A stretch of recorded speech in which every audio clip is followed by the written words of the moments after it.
Welcome everybody to the Fanmouth Daily Fantasy Baseball Breakdown for Friday, May the 16th. I'm Joe Marsh, joined today by Dave Del Grande and Jeff Collins. How you fellas doing today? Good, thanks. Doing well. All right, got a big slate of games. I believe there are 14 night games tonight, so we're going to go through each one. We're going to tell you who we like. We'll go position by position. We'll give you some recommendations how we're going to build our lineup, help you build your lineup, and win some money, all right? Starting off, as we always do with pitchers. Now, there are some good pitchers going tonight, but not a lot of matchups that really jump out at me. A few of the better pitchers are facing good offenses or pitching on the road. I like Darvish a bit. He's facing Toronto, which is a good offense, but he's allowing only a 168 batting average at home. But for my personal lineup, I'm going a bit cheaper because I'm actually going to be spending money on offense tonight. So I'm going to anchor my pitching with Sonny Gray.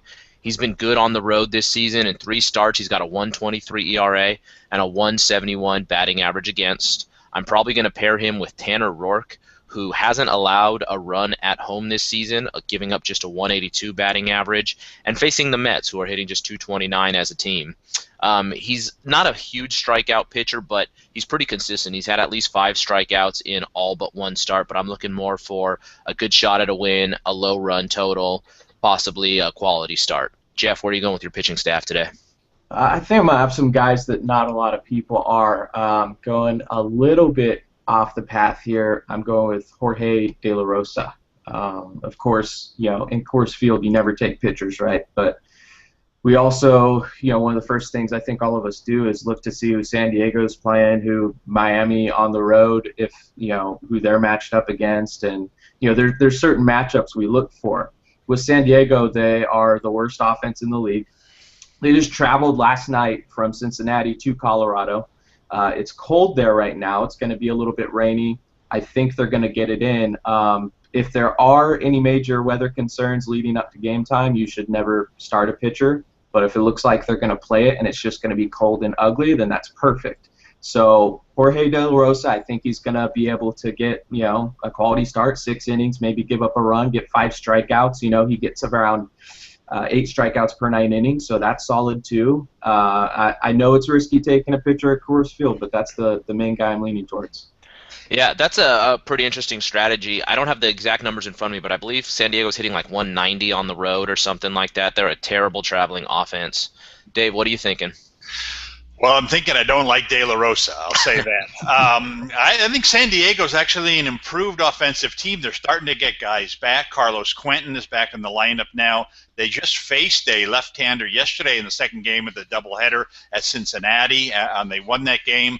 They scored some runs in that game. De La Rosa, I see nothing about the way he's pitched this year that I have any confidence in. So I actually like some of San Diego's hitters in that game. I hate to say this, Mach, but I agree with you, Joe. Why do you hate to say that? I think Rourke's the best play tonight. I think the Mets have been shut out the last 2 games they played, including last night. I talked a lot about how I liked the offense in that Mets-Yankees game last night. It turned out, as Jeff indicated, that it was going to be a low-scoring game. Rourke's been pitching great at home. The Mets aren't hitting at all. Rourke's got a very low price considering the matchup. I like him tonight.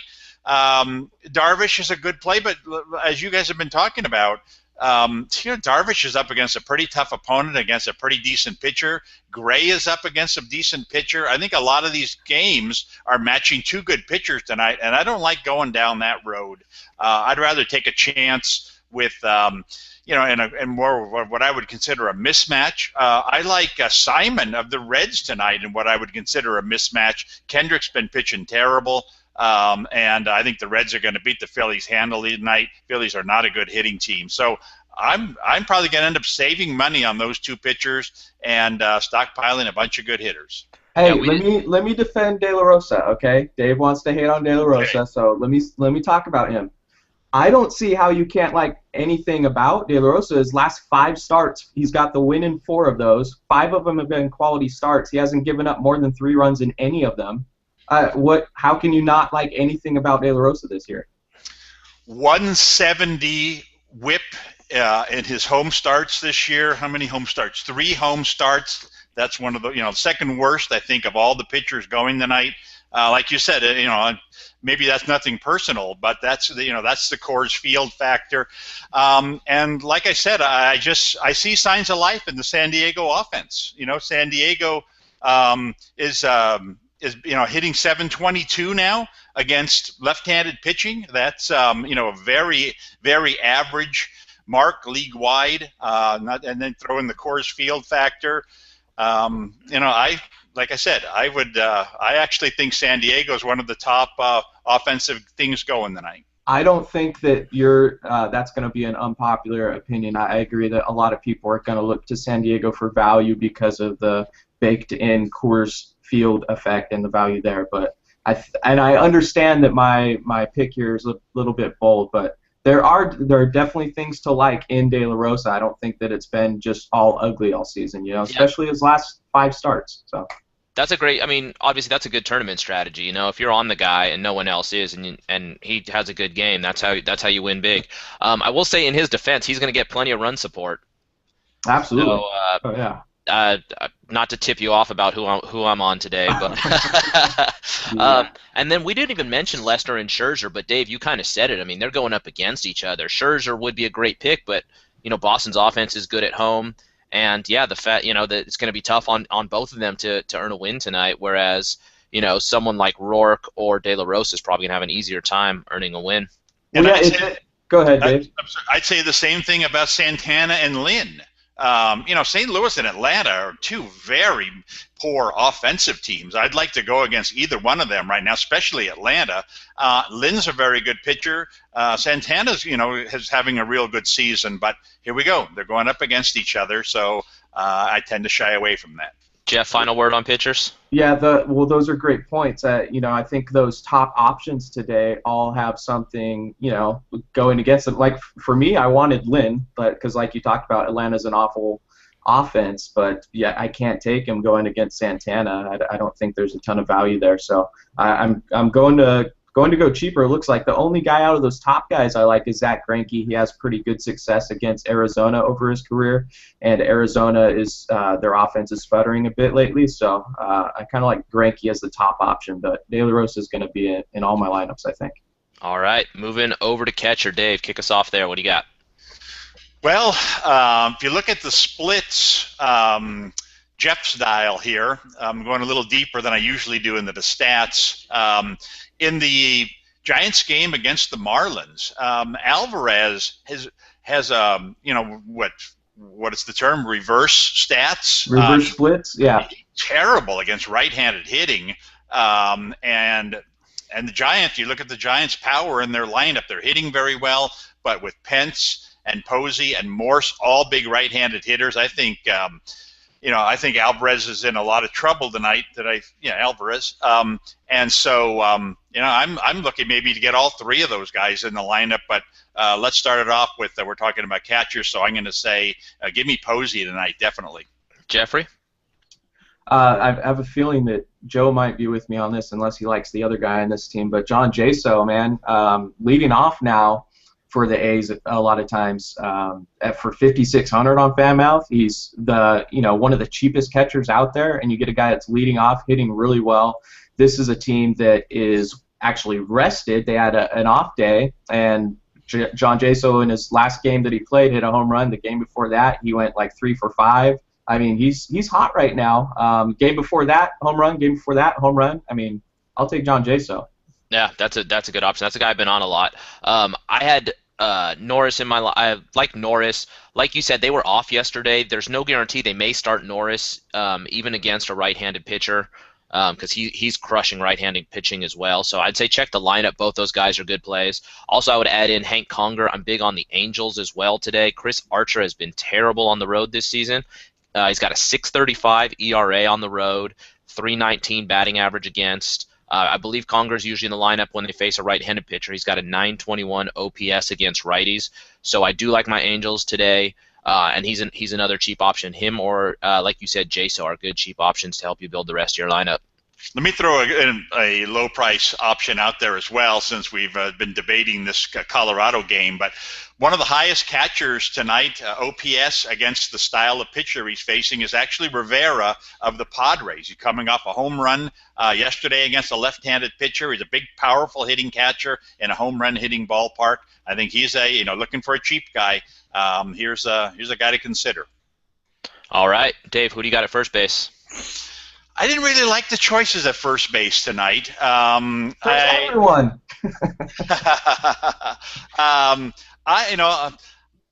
My choice at first base is going to be Davis of the Orioles. I think it's a decent matchup. I don't think it's a great matchup. Last night we talked about having to have a first baseman as your utility guy. This is a night where I'm definitely not going to have my first baseman as a utility guy. I think Garrett Jones tonight of the Marlins, at a slightly cheaper price. I think he's a decent play against Petit. But other than that, I'm having a hard time justifying some of those high prices. So I think I'm going to have money to spend based on the pitchers I'm using. So I'm going to take a shot with Davis, Chris Davis. All right, we'll help you out if you don't have a. Okay, if you're here we go. having a hard time. I'm all ears. Jeff, why don't you help Dave out a bit? Well, number one, don't take Chris Davis at Kauffman Stadium. At least I don't like taking hitters, especially home run hitters at Kauffman Stadium. It's really hard to get the ball out of that ballpark. I don't think that Kansas City has had like a 30 home run hitter in the last 20, 30 years. Well, you know they what also I mean? have a bunch of terrible hitters. Well, I mean, true, but I got you. Chris Davis does not hit a lot of 325-foot homers. Okay, I mean, I'm telling you, is that your home run pick today? No, it is not. Actually, it's Posey. All right. I could see Posey hitting one out today. Yeah, for me, it's Jose Abreu going against Colin McHugh. Obviously, mixed results with McHugh so far this year. Don't really know what you're going to get out of him, but I think it stacks up really well for Abreu here at Houston. Good hitters park there, and Abreu is shown that he essentially has the best power in the league. I mean, here he just, first year in the league is absolutely dominating with 15 home runs. Not getting a whole lot besides the power. It's not like he's going to steal a base or hit for a really good average or anything, but if he hits one out, all of a sudden, you've got 15, 20 points on your team, and you're sitting pretty. So I like Jose Abreu here taking a shot that he hits a home run. All right, well, I'm sticking with the Angels, and I'll give you both Cron and Pujols. In addition to what I said about Chris Archer, he's also giving up a 380 batting average to right-handers. It's not going to be a good start for him tonight, so I don't mind getting a bunch of Angels. I probably won't have money for Pujols, but Cron will be fine as a utility or at first base. Yeah, I think that you make a good point, Joe. I mean, we talked about this yesterday. Cron at his price right now on Fanmouth at 4,600 is it's pretty crazy, right, for a guy who's been crushing the ball. I mean, yeah, I mean, you don't want to call him a must-play, but she's certainly. Go ahead. Yeah, I think I've thrown him out the last 2 days. I mean, I'm waiting for the price to come up, but that's a key part of building your lineup, especially because I want to stack Angels and Rockies today. That's expensive teams to stack, so I have to go a little cheaper at pitcher, and then guys like Cron will help you out a lot. Yeah, I mean, and it's hard to get power for that cheap, too. This is a guy that can hit 30 home runs if he played every day, and you're getting him for 4,600. I mean, I love starting Cron right now while he's that cheap. Yep. Okay, yep. Joe, you said that you guys would give me a first baseman, and I'm convinced. He's far better than he is against right-handers. I'm going with Abreu. You've convinced me. Go with Abreu tonight. All right, there we go. Thanks, Dave. He's like, Joe, you convinced me to go with Jeff's guy. All right. Good stuff there from Dave. Always my friend there. All right, Dave, why don't you kick us off at second base since you got so much to say? Well, I like a couple second basemen, not necessarily the highest price guys. Dietrich hit a home run last night for Miami against the Giants. The ball's sailing out of that ballpark. Petit's pitching for the Giants tonight. I think he's got a chance to have another big game. But I guess my top play would be Phillips of the Reds. I mentioned earlier, I think the Reds are a lopsided winner tonight. Kendrick's been pitching terribly this year. Phillips has been one of the top hitters for the Reds. So at a modest price, I think he's going to be my second baseman. Jeff? What about Brian Dozier? For me, this is the most attractive second baseman, not physically. I mean, power speed-wise. 9 home runs, 12 stolen bases. This is a guy that I love to get in my lineup. You know, you look for power and speed because that's where the upside is. Anytime guys are getting steals and home runs, that's where you can put up big numbers. And if you have a bunch of those guys, you know, take a chance on a Jose Abreu who has, a 10% chance of hitting a home run, which is really good. Like, you know, he has a good chance of hitting a home run, but it's only 10%. So if you fill your lineup with those guys, that increases your percentage. You know, it's taking calculated risks on guys, and I think Brian Dozier is another one of those guys that's in play today. Minnesota is playing at home today, right? Correct. Okay, so it's a little tougher to hit home runs there, but still good. 12 steals. Good stuff there, yeah. Chris Young. Dave, did you have something to add? No, it seemed that you were confused by his math there, Joe. Well, you said 10% chance, and I was like, well, he's got 15 home runs, right? Already? I don't know. Maybe a bit higher than 10%. I don't know. Yeah, it's in Minnesota. I don't know. But 20%. Okay. There you go. All right. So second base, you guys probably already know what I'm going to say. Anthony Rendon facing a left-hander. He's hitting .395 this year against left-handers. Also like Howie Kendrick. I like them about the same. Like I said with Kendrick, everything I said before that, you know, about Archer and the right-handers applies to Kendrick. But I like them about the same, but I'll probably go with Rendon just because he's cheaper. A bit of advice for the weekend, D. Gordon. Obviously, Miguel Montero is just a terrible defensive catcher. He's thrown out 3 of 23 base stealers this season. I wouldn't start him today because they got the lefty Miley on the mound, but they got Cole Mentor and Arroyo starting this weekend. So just looking ahead a little bit since we won't have a show, I like D. Gordon the rest of the weekend too. A little bonus information there. Wow, bonus coverage. There we go. All right, Jeff, what do you like at third? Give me the best guy available. I think that's Josh Donaldson. Again, another hitter. Talked about Oakland already having an off day yesterday, so the travel doesn't impact them as much. Home runs in his last 2 games. Another guy with a lot of power, so I'll take him. Dave?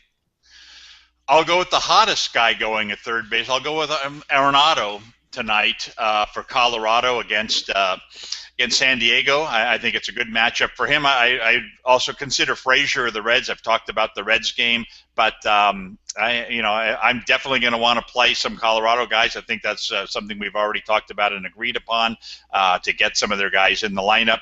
I think at shortstop we're going to have a Rocky probably, but our Arenado's been about as hot a hitter as anybody in the league. So I'll play him at third base tonight. All right, Dave thinks Arenado is hot. Good stuff. I'm with you. I got Arenado as well.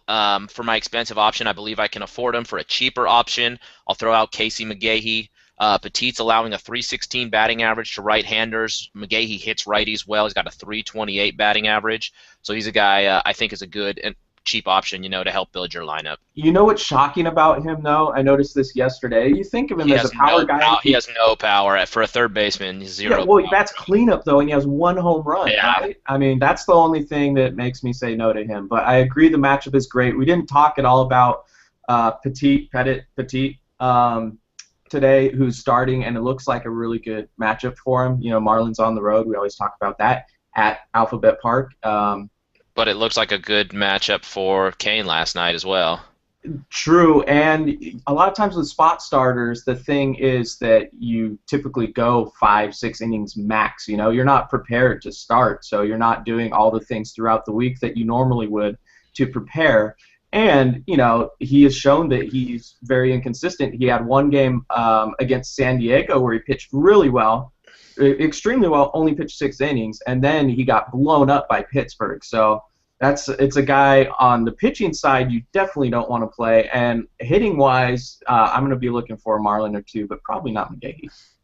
Why is it Alphabet Park? Because it's been SBC Park, AT&T Park. No, because it's got all the letters covered. All right. Yeah. All right. A little inside information there from Jeff. All right, moving over to shortstop, I will go ahead and take the low-hanging fruit, but I got some juicy stats for you. So, yeah, we're talking about Tulowitzki. This has got to be like the perfect matchup. I mean, Stoltz has a .662 ERA on the road, giving up .367 batting average on the road, .346 batting average to right-handers. Tulowitzki is hitting .432 against left-handers and .608 at home. So, I mean, unless I can't think of a reason not to play him, especially using Fanmouth prices where it doesn't cripple the rest of your lineup to have him in there. I think you absolutely have to start him tonight. Jeff, you shaking your head there? Must play, absolutely. No, I'm agreeing with you 100%. he's just, I mean, you look at the matchup, incredible. He's at home, incredible. And the crazy thing about him, you always hear about hitters and they need to be patient and everything, but I think from what I've heard, the difference for Tulowitzki this year is he's been more aggressive. So that's why we're seeing this probably the best season of his career. And the question always is, is he going to get hurt at some point? And he might, but he's not right now. But so he's not right now. Playing him. Yep. Yeah, I mean, the price is, I mean, I believe he's the highest player, but it's not high enough where you can't afford him. I think, his price really should be closer to 12,000 or something like that, where you really have to think twice before playing him. The way he's been hitting, though, I think it's a must play. Dave? Yeah, he's only 100 more than Miguel Cabrera, so I mean. Yeah. Yeah, no, I'm in total agreement with you guys, and we've already talked about maybe tonight's a night to save a little money on pitchers. There's absolutely no reason not to go with him at shortstop. If on a normal night, if he maybe were on the road and facing a tough pitcher, Hanley Ramirez has a good matchup tonight. He hits left-handers. They're facing a left-hander tonight in a hitter's ballpark. But I don't even want to go. I mean, I might consider Ramirez for utility, but I'm certainly not going to play him ahead of Tulowitzki at shortstop. I was going to say, why even bring him up? But you make a good point. You could play him at utility, but I mean, essentially, I don't think any of us can recommend that you leave Tulowitzki out of your lineup today. I mean, it would put you at a huge advantage. It might end up working out for you, yes, but the odds are not in your favor. Yeah, so but like I said, if he was a couple thousand more, then you could consider it, but. Well, he is, yeah. No, I mean, he's 2,000 more than the next guy, but I know what you mean. You mean if he was like 12K, then it would be, Yeah. I'd still play him. Well, honestly, probably still. Yeah, I agree. Right. I'm just saying, if the pricing were different, where it would cost you a ton, where it would cripple the rest of your lineup, then I could see considering. But yeah, okay, no reason not to consider him. We'll move on from there. Moving on to the outfield, I just mostly have a bunch more Rockies for you. Gonzalez is hitting 308 against lefties, hitting 371 at home. Blackman's hitting 414 at home. He's had 7 of his 9 home runs have come there. And then Dickerson, too. He's hitting 409 at home. Scott Van Slyke, I don't need to save money, but that's a good low-end option. He's got 3 homers in 13 at-bats against Wade Miley, so I'd go there as well. But mostly, yeah, I just like the Rockies in the outfield. You look at the Rockies totals. They're 34 91, all the Rockies players combined against Stoltz. They've had a lot of success against him. He's not a very good pitcher on the road. Dave, what do you think of the outfield? Well, first thing I would caution is to check your lineups because they're not starting Stubbs tonight in the outfield. I mean, he's been hitting really well too, and he plays a lot against left-handers. You're right. You can't go wrong with any of the Rockies outfielders. In fact, they've got 4 of them that you can consider. I say the same thing about the Giants outfielders. Pence's price is coming up, and rightfully so. He's as hot as any hitter in the league right now. Morse, has 10 homers against a pitcher that does not pitch well against right-handers. So I think both those outfielders, I'm not even going to mention Pagan, are worth considering. I think Stanton tonight against the Giants to me is a must play in the outfield. I'd throw Trout in that equation too. I think in my outfield, as much as I like some of these other guys, I got to start with Trout and Stanton. 2 really good matchups for them. And now, who's my third outfielder? Who's the utility going to be? I like the 2 Giants. You can go any different direction with Rockies. Heck, I'd even throw, Carlos Quentin and Maben of the Padres into the equation. 2 guys who hit left-handers well, facing a guy who I consider to be a mediocre left-hander. So I think there's a lot of guys to consider there tonight.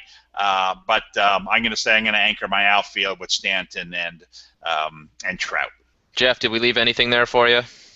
Man, you talked about all my guys.